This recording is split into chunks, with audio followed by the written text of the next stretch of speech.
It's such a challenge these days, right? Just trying to keep up. There's so much information just everywhere. You almost feel like you need a whole team just sorting through it. It's true. It can be completely overwhelming. Exactly. So that's why we're here with the deep dive. We basically take a whole stack of sources like today's newspaper headlines and try to pull out the really key stuff. Give you some clarity without burying you in details. And today, yeah, we've got a pile of Nigerian newspaper headlines from April 29th, 2025.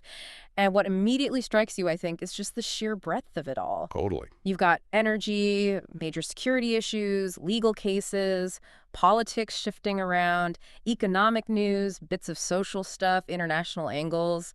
It's a lot. It really is.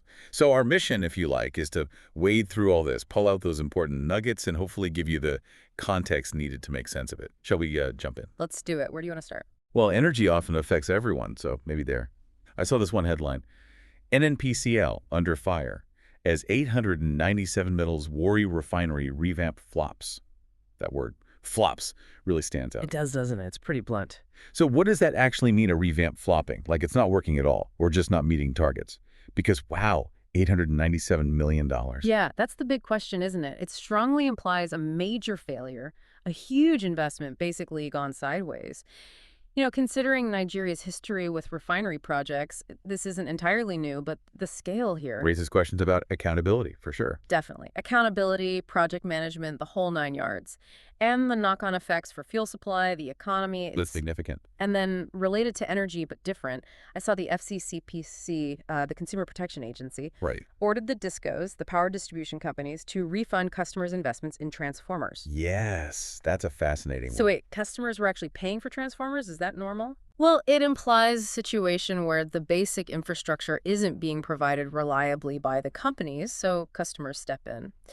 It says quite a bit about the state of the power grid, and that relationship between the discos and consumers. It sounds strained, perhaps. Yeah, strain sounds about right. It really paints a picture. And just quickly, internationally, there was that headline about a massive power outage hitting Spain, Portugal, France, trains, internet, the works. Ah, yes. A good reminder that these infrastructure challenges, they're not unique to one place.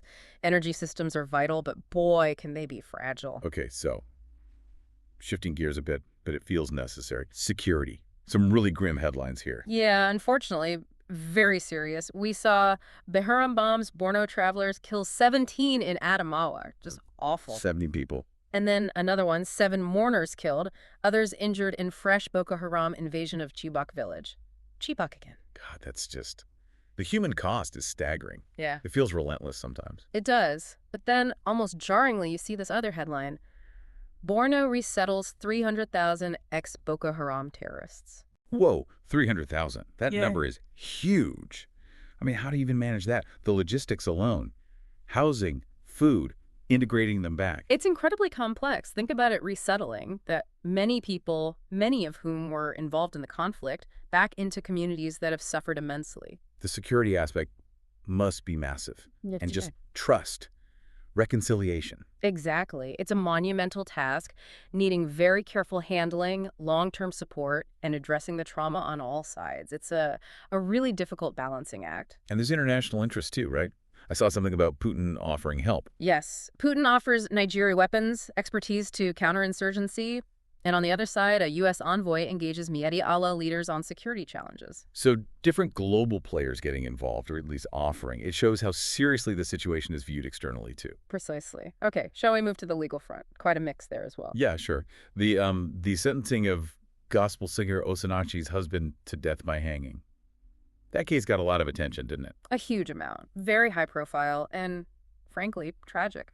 And then, related back to energy in a grim way, the Chief Justice of Nigeria mentioned 112 electricity-related deaths in 1 year, calling it worrisome. Worrisome feels like an understatement. 112 deaths. It really highlights the safety issues we were just touching on with infrastructure. Definitely. And then some political legal crossover. The N1BN suit against Buhari Emefiele over the Naira redesign struck out. Right, that seems resolved legally for now. But Emefiele, the former CBN governor, he's still in legal trouble elsewhere. He loses bid to reclaim 753 duplex estate. So ongoing issues there. Yeah. And financial crime seems prominent too. A Ponzi syndicate for alleged N3.5 BN fraud. their arraignment was adjourned. Yes, and another alleged fraud case involving a businesswoman, Akimugu Court, ordered her appearance. These big financial cases keep popping up. Seems like it. Also saw a conviction in Kebbi for sexual exploitation. Showing the court's dealing with social issues, too. And an update in that Ataga murder case. Chidim apparently said she didn't report his death because she was scared. Yeah, adding another layer to that complex case. And finally, on the legal front, 4, SANS join Agabi to defend Nnamdi Kanu. SANS, Senior Advocates of Nigeria. So beefing up his legal team, that case is obviously still very significant. Very. It signals the continued legal battle and its importance. Okay, so politics, where things always seem to be moving. Understatement of the year, maybe. What's happening? Well, apparently Shettima, the VP, called the defection of Oborevwori Okowa to APC a tsunami. A tsunami. Okay, so big political shifts happening, sounds like, at least in some states, moving to the ruling party. Seems so. But then going the other way, potentially, you have El Rufai leaving APC to build a, what was it, Godfatherism-free political alternative? Interesting. So potential new movements challenging the status quo, perhaps? Could be. And you have critical voices, too, like Baba Ahmed saying Nigeria's future doesn't look healthy with APC's standard political critique, maybe, but part of the landscape. Right. Different perspectives clashing. Anything else? There was some confusion trailing alleged resignation whereabouts of Niger deputy governor. So potential instability or just rumor mongering at the state level there. And an effort towards maybe more transparency. The speaker, others back bill on regulation of party funding. Regulating party funding. That's always a hot topic. Okay, let's switch to the economy. Business news. Right. A big one here. FG grants N97BN waiver on staple foods import. N97 billion waivers on food imports. That sounds like a lot.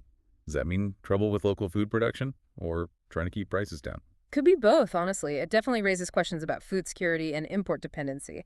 But interestingly, on another front, the government says no plan to ban solar panel imports now. Okay, so they're allowing those in, maybe balancing immediate food needs with longer-term energy goals. Possibly. It shows those competing priorities.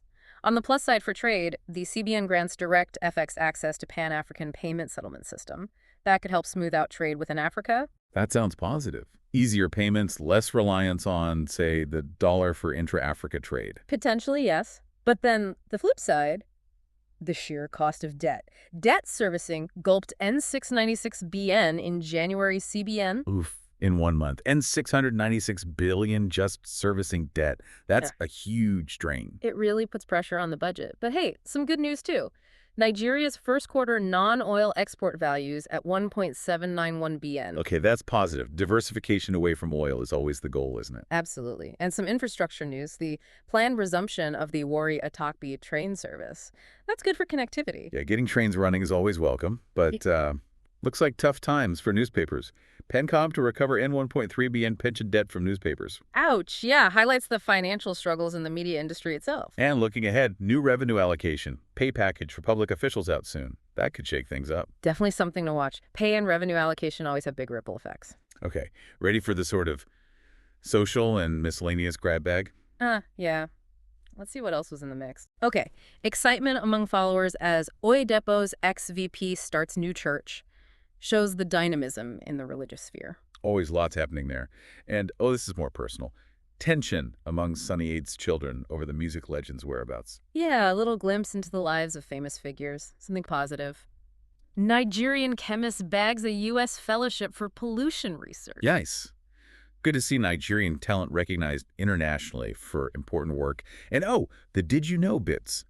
Beer was a soft drink in Russia till 2011. Apparently. And babies only see black and white for the first month. Who knew? Learn something new every day. What else? Presidential engagements. Tinubu hails Mike Adenuga on his birthday and also mourns Islamic preacher Sheikh Habibi. Standard stuff, but noted. Right. And the online political sphere is buzzing, as always. Obedience tackling Sanwo-Olu over an attack on Peter Obi. Yep, the social media debates continue fiercely. And different groups offering their takes on big issues. Afenifere blaming rising terrorism on foreign interests. Interesting perspective. And IPOB calling the unlawful trial of Nnamdi Kanu an affront to rule of law, natural justice, staking out their position clearly. Got it. Lots of strong opinions out there. Also, civil society pushing for accountability. 10 Sislak back the NNPCL probe, demand a comprehensive oil sector audit. Linking back to our energy discussion. Good to see that pressure. And this is interesting. FG is excited over 115,000 annual nursing school enrollments, kind of framing the Japa phenomenon, skilled emigration in terms of training capacity. That seems to be the spin, yeah. Acknowledging the numbers leaving, but highlighting the numbers being trained. A different angle. On the downside for agriculture, Nigeria loses 45% of tomato harvest annually minister. Wow, nearly half. That's a huge amount of waste. Big challenge for the agricultural sector, supply chains, storage. Definitely. And more efforts on the financial crime front.